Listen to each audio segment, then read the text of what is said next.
So the baby is now a toddler, and I don't really know how that happened. So today I am revisiting one of y'all's favorite videos, baby must-haves for minimalists. 1 year update. So I made that video when my son was 3 months old. And so now it is time to truly see if the items that were on that list stood the test of time. And I was willing to be that guinea pig for you guys. One thing that's changed is my hair is so much longer. I'm so much more tired. I'm not gonna think about it. So if you haven't watched the OG video, like you can go ahead and watch that because that's kind of fun. But I'm gonna be covering the exact same things here in this video, especially if you're like an expecting parent and need to know quick, like what's worth actually adding to your registry. So let's go item by item in the original order they were in on the first video. Do I still use them? So the first item on the list was a bottle warmer. Not because it's like my favorite thing, but it just happens to be the first thing on the list. Truthfully, I'm very happy we had one. We actually had two, especially during those first 6 months. Because honestly, once it started to get hot, he started to drink them cold again, so we stopped using them. But because they're so low tech, I would try to get one secondhand. So sure, if you wanna be fancy, go ahead, get yourself a baby Brezza on the thing, but that's a pain in the butt to clean. And so I really like the fact that I could just warm up milk real fast in the bottle warmer. Ours is really simple to use. And this is a go for me. This is a good, I am very happy that we got one of these, very happy we had a second one, and I definitely will be saving it in case we have another baby. The second item on the list was Burp Cloths. So I've still got one at the bottom of the diaper bag, but to be honest, I don't really use them anymore. So the moral of the story on this item is you don't need 40, use 12. You're doing laundry every day when they're a newborn anyway. You're doing laundry every day when they're a toddler anyway as well. So I'm glad I had just like one pack and then like hand-me-down ones from other people. So no, not all my Burp Cloths match because I'm tired. Third thing was a Boppy or a DockATot. Basically anything that will hold the baby for you when they're teeny tiny so that you aren't just putting them on the couch. Now we are really only just now growing out of these things. He still likes to lean back and drink a bottle, so I'll throw him on the Boppy every once in a while. I have one in his playroom, I have one in his playpen if he wants to like snuggle up and use it, but we're not like using them anymore. He outgrew the DockATot at like 4 months old, so thankfully we got that secondhand. But that is still in his closet. I will still be holding on to that for another baby. But get them secondhand. Like, just buy a new cover for them. That's what I did for mine. It's just a weird shaped pillow. You could just use a regular pillow, but we did like the shape. They were handy. I would say if you can get them secondhand, get them secondhand. The next thing on the list was muslins. We got so many of these secondhand. I bought one at a thrift sale and that was it. These are obviously necessary when they are tiny because you have to swaddle them. And these are definitely the best things to swaddle a baby in. We never really used like sleep sacks. He just wasn't into it. He would pee in them and they would get soaked and they were a pain in the butt to wash, and muslins were way easier, and my husband became an expert baby burrito maker. So muslins, fantastic. You can find them at every secondhand child store or on Marketplace or just anywhere. Now that he's older, I do keep a muslin in his diaper bag, and I do tend to take one with me because when we take him to the pediatrician, he has to get butt naked and then they leave him in there for 20 minutes. So I wrap him in a muslin and just kind of add it to the table while we're waiting for the doctor. Now, they are also really helpful for those out in public changing stations that are hard and plastic and difficult. So I lay the muslin down and make it a little cushier for him to lay down on. So I am still using muslins, actually. Do I need as many as I have? No, I use one. And when it gets dirty, I wash it. But we still have like 4 or 5, just in case, for that theoretical second child. Also, people love to get these for expectant parents. So like, add a couple to your registry, but encourage people to get them secondhand if they can. It's basically just like a piece of cloth, like the easiest thing to source. Secondhand, secondhand, secondhand. The fifth thing on the list was onesies. Obs, we are still wearing onesies. He is getting into like little t-shirt and short outfits, which is like so cute and makes him look so grown up. But onesies are a must. Absolutely. Yet again, something that is incredibly easy to get secondhand. Or have people dump onto you, as is what happened to me with all of my friends who had had babies before me. Boxes and boxes and boxes of clothes. But onesies are the win. Therefore, I am not necessarily recommending registering for a bunch of fancy little cute outfits, like a crazy monogram thing or peplum shorts or any of that kind of stuff, because I swear they wear it one time. Emmett has had like 3 fancy outfits in his whole life. We got maybe 2 or 3 uses out of them before you outgrew them. Just don't spend the money, don't waste the money. Ask the grandparents or the aunts and uncles or the cousins who want to dote upon this future child for things that will get used a little more, some higher price items that aren't clothes. Just my opinion. Next on the list was playmats. We loved a playmat. We had the fancy Love Every playmat. I registered for it. I thought it was cute. A couple of my other friends who had had kids before me had one, and it was really handy. I really did like the instruction manual that came with it. And it grew with him to a certain extent. At this point, at 13 months old, he's not using it anymore. He probably could be, but he kind of just like got bored of it.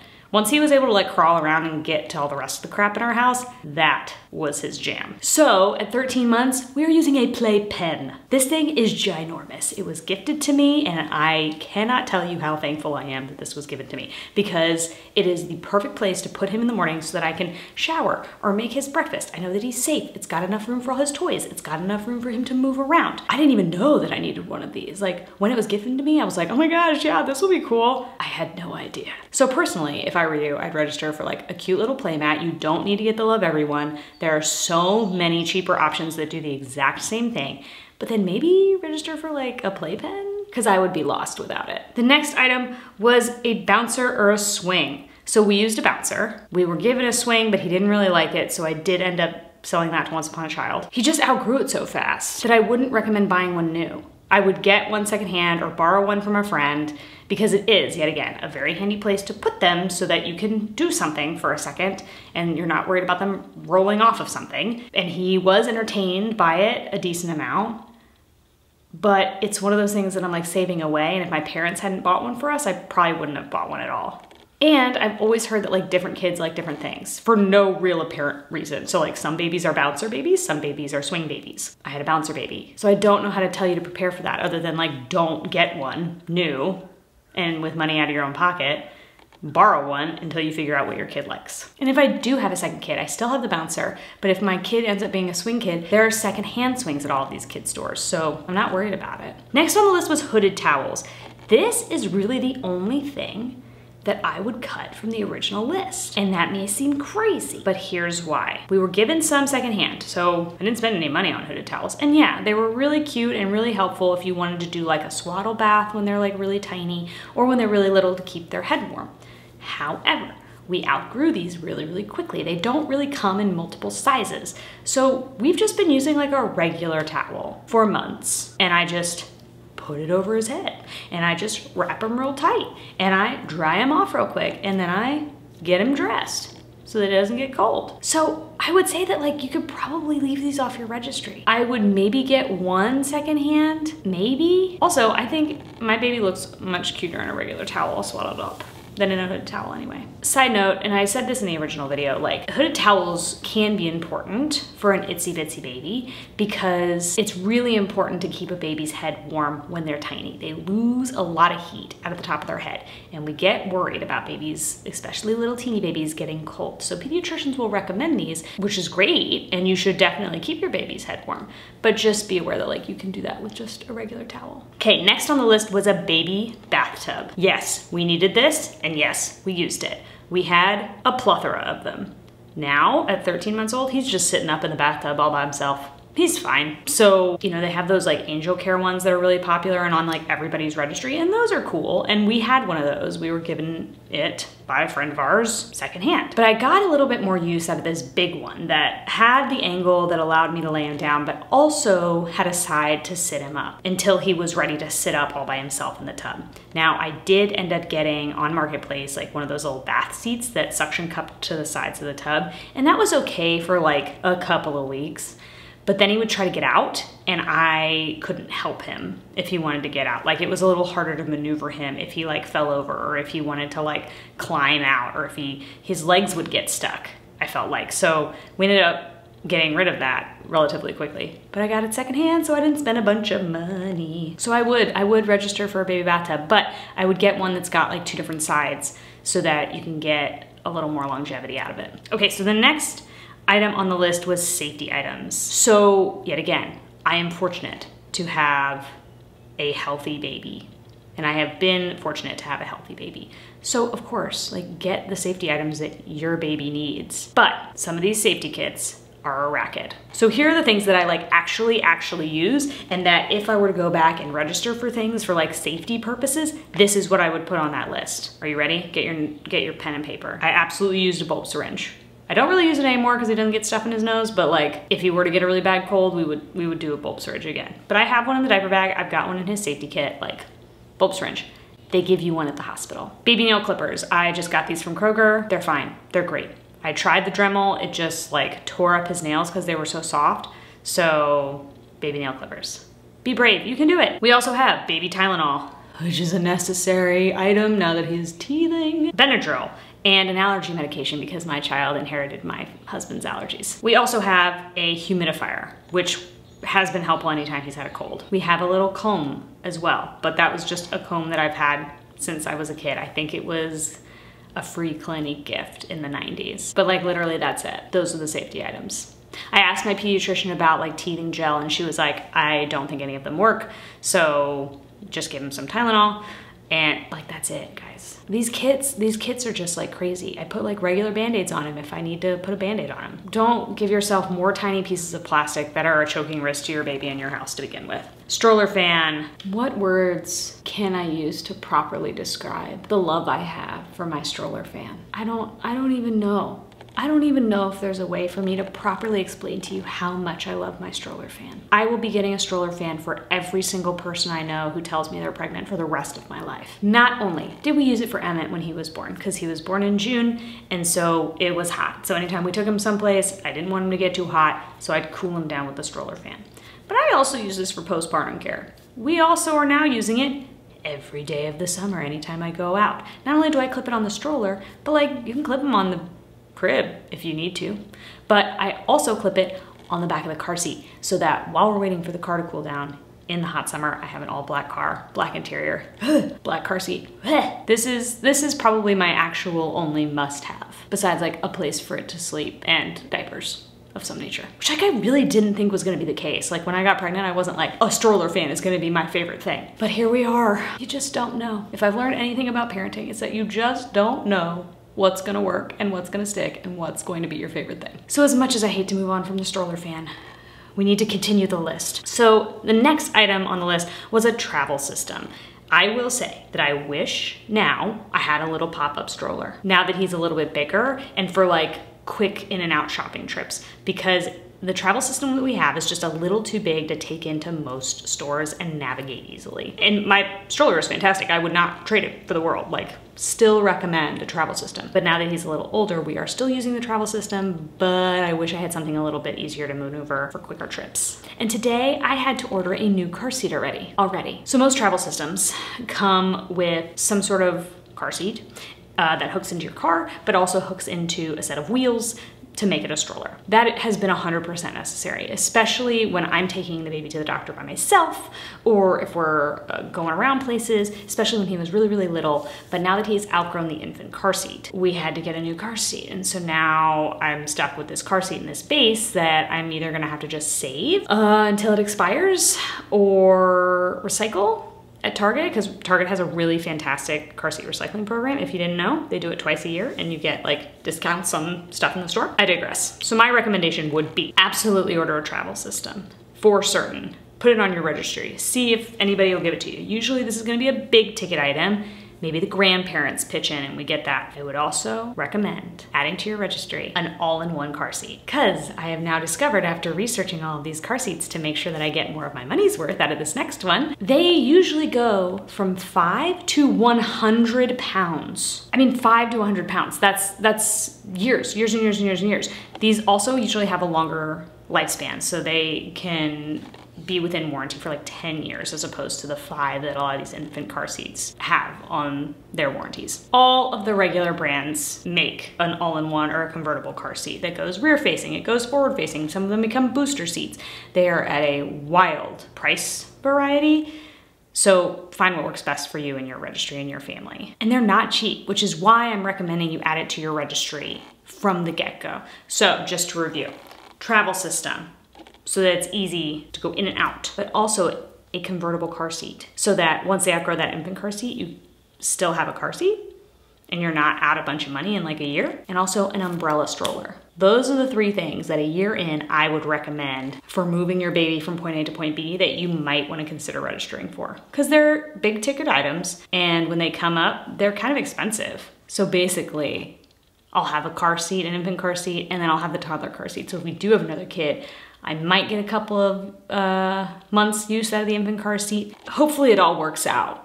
The timing, it's impossible. It's just impossible to plan. But that's what I'm here to help you do. Trying to give you my mistakes so that you can learn from them. Okay, next item on the list was a diaper bag. So I stand by my opinion that a backpack diaper bag is like not the best thing. I have never liked backpacks. Stuff just gets lost in them. Give me a nice wide top tote any day. Now, is my diaper bag the most perfect thing that's ever existed? No. 1 year into using it, and if I were to have another kid, I'd probably upgrade for myself into something that looks a little bit more like a handbag, tote size, with a nice wide top opening and a strap. Or the exact opposite and get like a little tiny one. Not because the one that I have doesn't hold everything, but because the opening is just not quite wide enough, and I just don't like the way that it's organized now that I've been using it for a year.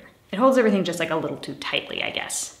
And to be honest, I can throw one strap of a cute handbag over my shoulder just as well as I can throw one strap of a backpack over my shoulder, which, let's be honest, is how all of these mamas are carrying these backpacks anyway. I don't want to carry too much stuff, but I just want the stuff that I need to carry to be held. So just think about your diaper bag. Just like give it a real think before you register for just any old one. Or better yet, get one secondhand. We just have like a couple more things. The next thing on the list is baby books. So my kid may be weird, but his favorite thing is to pull out his books out of the row that I have for him in his playpen and flip the pages and look at the pictures. So like the writing in them isn't necessarily ideal for the books that he's like not so in love with. I don't regret asking for books for my baby shower. And he literally hasn't outgrown any of them because he can't read. Now I will say that if you're worried about people just buying you the same books over and over again or whatever, I maybe wish that I hadn't given everyone carte blanche to buy whatever books they wanted, because we have so many. And we go to the library all the time, and it would be very easy for every Tuesday for me to like borrow a bunch of new books for him and then return them and get new ones after we go to baby story time. But it is really nice to have a bunch of books for him to read. And they're really cute. I liked having baby books. Okay, the next one is a pack and play. So this has been great. I'm stoked that I got it secondhand. Same girl who gave me the playpen. And it's been really handy when we've traveled. Now, we've only traveled like 4 or 5 times, but those 4 or 5 times we took the pack and play and he slept in it. My mom actually got him like a bougie mattress for the inside of the pack and play, and we have sheets for it, and so it's a little more cushy, so he sleeps pretty well in the pack and play. I really enjoy the simplicity of the one. So I've seen pack and plays with like bassinets on them and all these other accoutrements. Keep it simple, stupid. Keep it simple. Also like borrow one if you actually have to go and travel somewhere. That would have been the like top tier suggestion, would be to borrow one when you had to go somewhere. It was really handy to have. And then the final thing from the original list was postpartum care items. I am not gonna be the minimalist that tells you to skimp on the postpartum care items. As a lady who got 3rd-degree tears, I wish I had had more of these items prepped at my house before I came home. So here's what you need. Pads. So many pads. I was using pads for like 6 weeks. At least 2 weeks of disposable underwear. I really like the Freedom Mom ones. They're like little boy shorts, and I felt like everything was really held in and suctioned in. It made me feel good. It made me feel secure. I like those a lot better than the hospital ones. All the Tux pads and witch hazel foam if you want. I preferred the Tux rounds actually, because the foam like made me feel like wetter than I needed to be, but the little pads were like a little zing of freshness. Get those. Dermaplast. Should have bought stock in Dermaplast. I still have a can, and on these hot end time summer days, you best believe I'm still using a little bit of Dermaplast. That's just something I think I'm gonna keep in my house. And then a sitz bath. They gave me one at the hospital that was plastic that like sat in our toilet, but it was incredibly uncomfortable. So on your registry, have someone buy you a cushy one, maybe an inflatable one. I've seen those look nice. Do a sitz bath, Take your 20 minutes. Get the partner, get the grandma, get somebody to watch the baby. You take your 20 minutes and take your sitz bath. do it, do it. And whatever else you need for postpartum. But those are the like medical things that they like send you home with from the hospital, but like with not enough. So get people to send them to you. I was home for maybe 2 weeks and a couple of my friends were like, what do you need? I'm putting an Amazon order in for you. What do you need? And it was all postpartum care stuff because I just didn't have anywhere close to enough. And this is literally the only time that I will say, throw sustainability and minimalism out the window.